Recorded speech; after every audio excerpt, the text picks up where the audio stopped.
This is not a VR headset, but Sam, it looks like a VR headset, and it kind of works like a VR headset. So what is it? This is the GOOVIS G3 MAX. It is a head-mounted display with the sharpest picture, the clearest lenses, and the best colour that I've ever seen on a headset. The GOOVIS G3 MAX is a 5K OLED, 3D compatible head-mounted display, perfect for watching movies, TV shows, playing games on your PS5 or Xbox, or even just working at a desk. But it's not a VR headset. There's no head tracking, no controllers, no VR or mixed reality support at all. So why would you even want this? Well, I'm about to tell you. Now, I've been using this and I've been loving it for a few weeks now. I'm going to break down the design, the specs, and what it's actually like to use for a normal consumer. So first of all, let's go chat to Sam, who's going to unbox this thing and see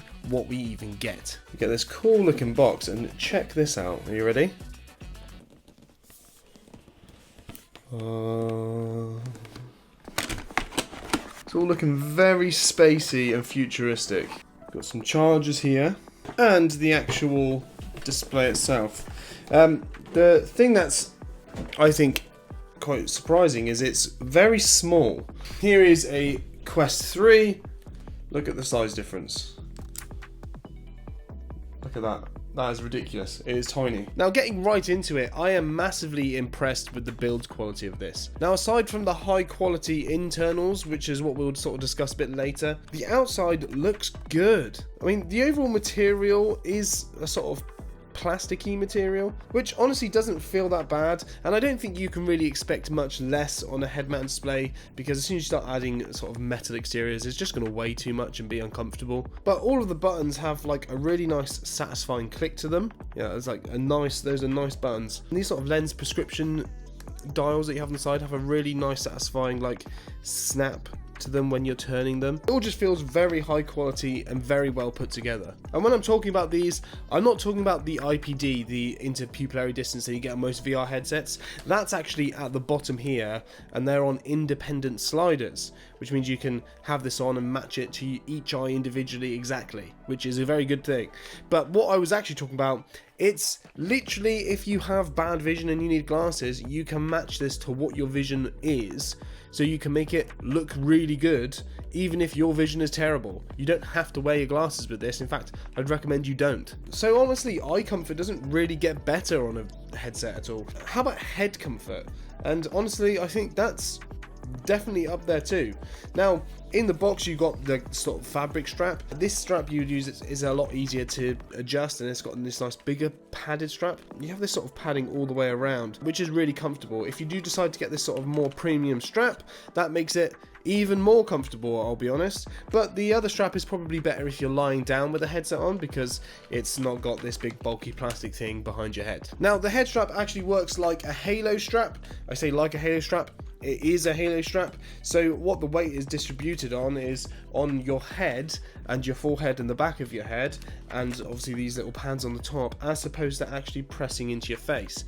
Now, I would expect a little bit of contact on your face, because that's what stops the light sort of getting in and makes it much more immersive. But in terms of how the weight is distributed, it's actually really comfortable. I could wear this thing for hours and I wouldn't even care. Now, the light shield is actually made out of this sort of silicone-y, rubbery material, and honestly, that's really nice. It's smooth, it doesn't sort of grip onto your face at all, and the sort of design, the way the design works is it's really sort of like easy to move and spongy, so it doesn't put any sort of extra pressure on your face. The only thing is it does do a very good job of blocking out light, so if you want to be able to see anything in your periphery, you're going to actually need to lift the headset. Luckily, there is an inbuilt hinge, so you can do it just like that. And let's say you have this thing plugged into your PlayStation 5 and you want to move away from the PlayStation for a bit, but you don't have to faff with putting the headset on and off again. You can just press a little button inside the headset like that and unclip it, and now you've got this cool sort of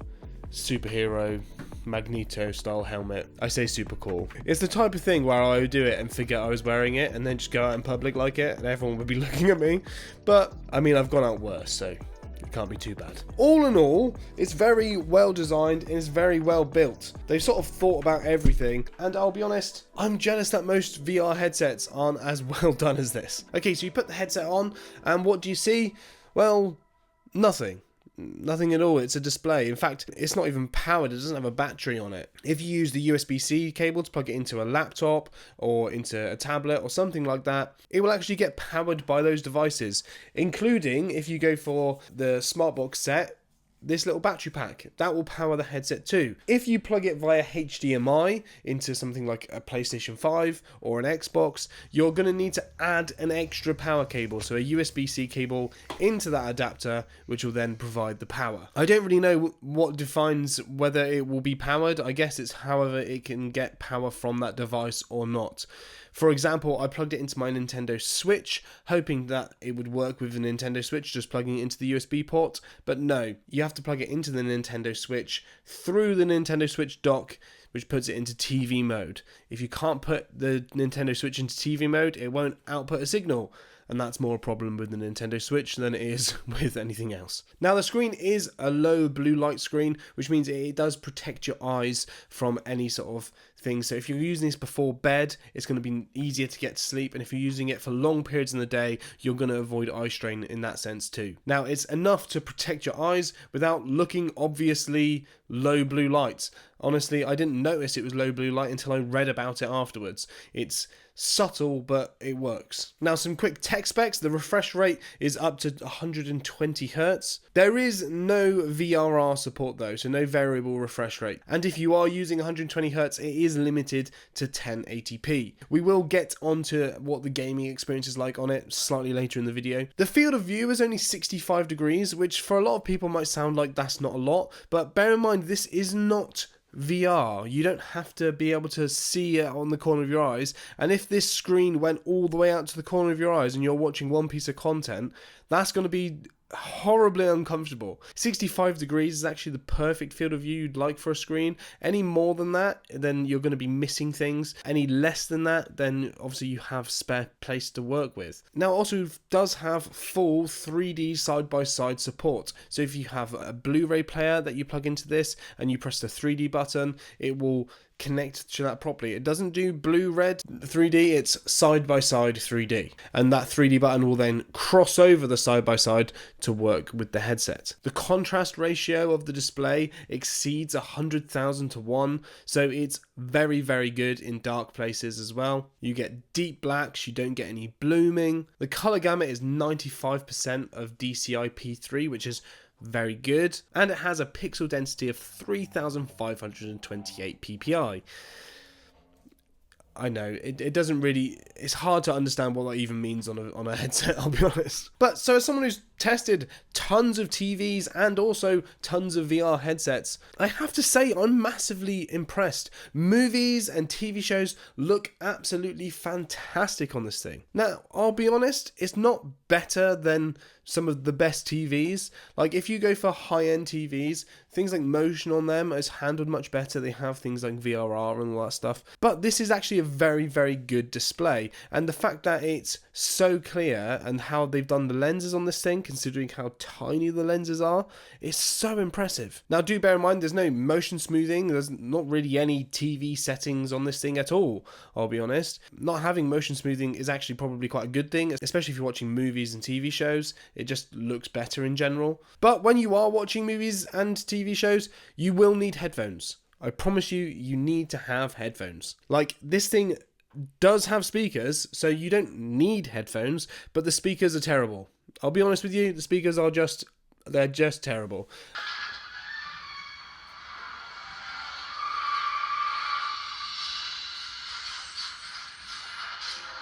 There's VR headsets with much better sound, like the Quest 3 sound is actually fairly decent. The sound on this is naff. It's not good at all. But if you plug in a set of headphones with this thing, then you get a really immersive experience. If you have good headphones, then it just feels absolutely fantastic. So let's talk about gaming. This is where I get really excited. In fact, let's talk about media in general. Playing my PS5 on this thing was absolutely awesome. Honestly, it was fantastic. I had the headset on, I had my in-zone PlayStation headphones on over the top of it, which obviously the way this is like sort of positioned, it works really well with all headphones. So I haven't had any problems with any of my headphones that I've used with this. Now the setup for gaming was a bit more involved because I had the HDMI adapter which I needed to plug in with a USB cable to power that. Now you could do that with the USB port on your PlayStation, so it's not that much extra, but you just need to have that extra USB-C cable. Now true, there's no VRR, which sounds like it would be a bigger issue than it is, because honestly, I was playing Marvel Rivals, which is a pretty intense game, lots of moving and turning and stuff like that, and I never noticed any screen tearing at any point. I never noticed anything which took me out of the immersion. I thought the input lag was incredibly low. Honestly, latency was near zero, and it was super smooth, really nice to play on. The only thing I noticed when I was gaming actually, which was probably a slight issue, was that when I was sat forward in my chair with the headset on, and I noticed what would happen over time is that my head would just slowly droop as I was gaming. So I'd be sat there like this, and then my head would do that, and obviously because the screen moves with my head, is that when I finished playing, I noticed like my head was like this, and I had been sat like this for probably 15 minutes with my head down. And I took my headset off, and I was like, hang on, I'm going to do terrible things to my posture. So that's one thing to bear in mind. However, when you're sort of led back with your head rested, then I mean, that's a pretty nice way to play. It's only because I was playing quite an intense game that I thought I had to sit forward. I don't even know why I had to sit forward, because the screen didn't move. It's just like a subliminal thing, who knows. 3D content is absolutely fantastic on this thing. Honestly, I think this headset is the pinnacle of 3D entertainment, I have to say. Now, the way that 3D works on a lot of things is they have sort of like two slightly different shaders or different like polarizing things, and you have to wear glasses, and that affects things like brightness and stuff like that. This did no such thing. It's just got two separate displays on each eye, and they both play the correct thing for each eye. So when you're mixing over and going onto 3D content, it looks absolutely awesome. The only problem with this is that 3D content is the hardest content in the world to get a hold of. So in order to play 3D, you need to have a Blu-ray player capable of that, and you need to have 3D Blu-rays. That's pretty much the only way to get proper 3D movies in a legit way without getting involved into like pirating and stuff like that. Now, a good way that I used to test this was I went onto YouTube and looked at side-by-side 3D content, and the only problem with that is that it doesn't give you full SBS 3D. It gives you sort of like almost like a half resolution version of it.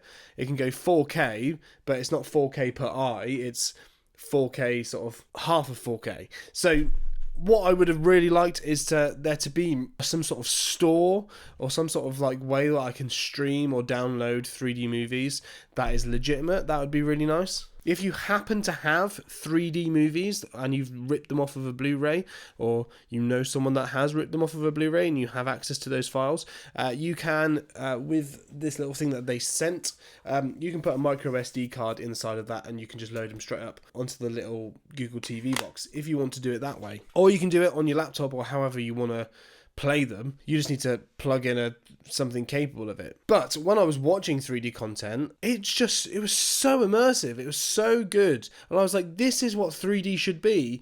And it's such a shame that this technology just isn't easy to access for most people, because otherwise 3D would be so much bigger than it is. And the fact that 3D has sort of slowly died is actually quite sad, because I feel like the technology is actually catching up to it. So the way I've sort of really been using this is in two ways. One where I've been gaming, and the other where I've been watching content, so TVs and movies. And actually I really quite like just kicking back, laying down on the sofa with this headset on. It's been really nice. There's a few other use cases I can think for it, which I just haven't happened to need recently. But if I was, for example, on a long train journey, or I was flying on a plane, I would take this with this box here. And obviously you wouldn't be able to access like streaming and stuff like that, but you would be able to put in videos and stuff like that on the little micro SD card if you wanted to do that. Or you could plug it into your tablet or whatever and do it that way. But it gives you just a freaking massive display that looks absolutely fantastic. And it's such a nicer way of doing it than just staring down like this at your phone,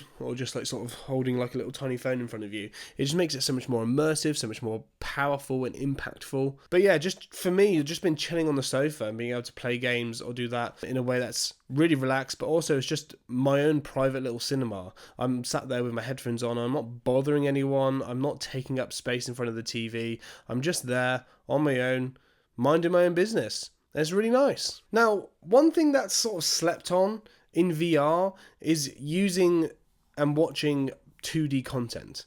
Obviously, the obvious thing to do with a VR headset is to play VR games, but then also that you want to do all the things you can't do with a TV in front of you. However, actually just having like a big screen in front of you is something that you can do in VR. The problem is it's not anywhere near as good as this. And this is a device that's sort of solely designed for that. And I'll be honest, I was so impressed with it because I haven't really done it in VR. I haven't spent that much time looking at 2D content because I think, well, the quality is not quite there. Like, the quality is worse than if I was just to sit in front of my TV, or even if I was to watch it on my phone. It's I was so impressed with it. And actually, I quite like being able to just, like, in my bedroom, because we don't have a TV in our bedroom, so if I lie down in my bedroom and I just want to kick back and watch a show, I can just take this with me, put it over my head, and sit and watch anything that I want to watch. Or I could do exactly the same in the living room while my wife's watching her show on the TV. Or I can come back here in my office and I can plug it into an Xbox or a PlayStation and I can play a game. And instead of using it with one of my TVs that I have here, which is a maximum 65 inches, I can use it with a massive 1,000-inch sort of cinema grade TV, which is absolutely epic. It's just so much better than the same concept on a VR headset because there's none of that sort of upscaling and stretching out of content or having the VR headset to focus on placing it in a place, which affects things like input lag. So you have the sort of best of the display part of it. The problem you have, though, is that that's all it is. It's just a screen. It's a very cool screen, don't get me wrong, and it's super portable and it looks stunning. But that's it. It's just a different form of monitor, I guess. So it's hard to compare this to something like a Quest 3 because it's so much better than a Quest 3. It's so much better than a VR headset.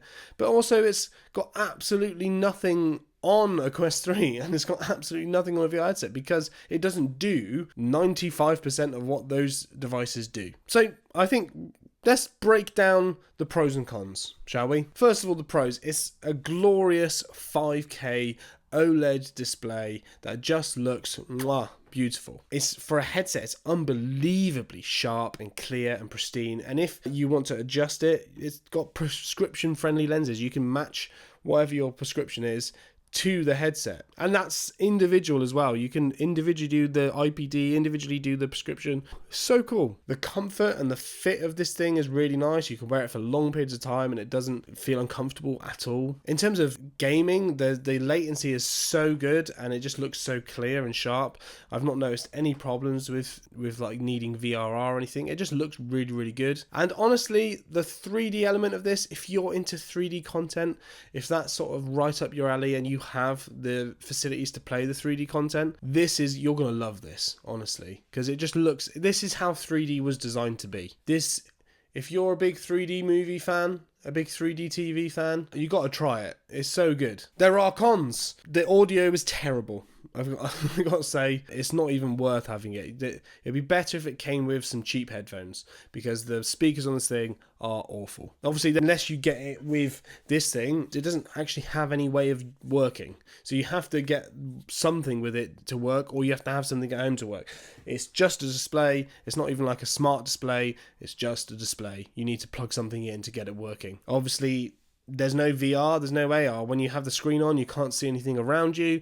It's just a screen. That's it. You're limited massively by that. So, genuinely, what is my thoughts? The price obviously changes, so I'm not going to mention the price in here, but if you want to check out the live price down below, the link is there. But at the moment, it is far more expensive than something like a Quest 3. So, honestly, I have to say it's not for everyone. But for the right person, this is amazing. If you're a movie lover who wants a private cinema-like experience in the comfort of your own home and you don't want to invest in a massive like actual home cinema, then this will be for you. Especially if you love 3D content. Or if you're a traveller and you want that same experience but you want it on the go, this would be great. Especially if you spend time on planes or trains, I think you'll get an absolute ton of use out of this thing. And if you're a gamer who's normally limited to a tiny display and you don't have the space for a massive giant 120 hertz massive screen and you want that experience but you want it in a small box, this is for you. Obviously, if you're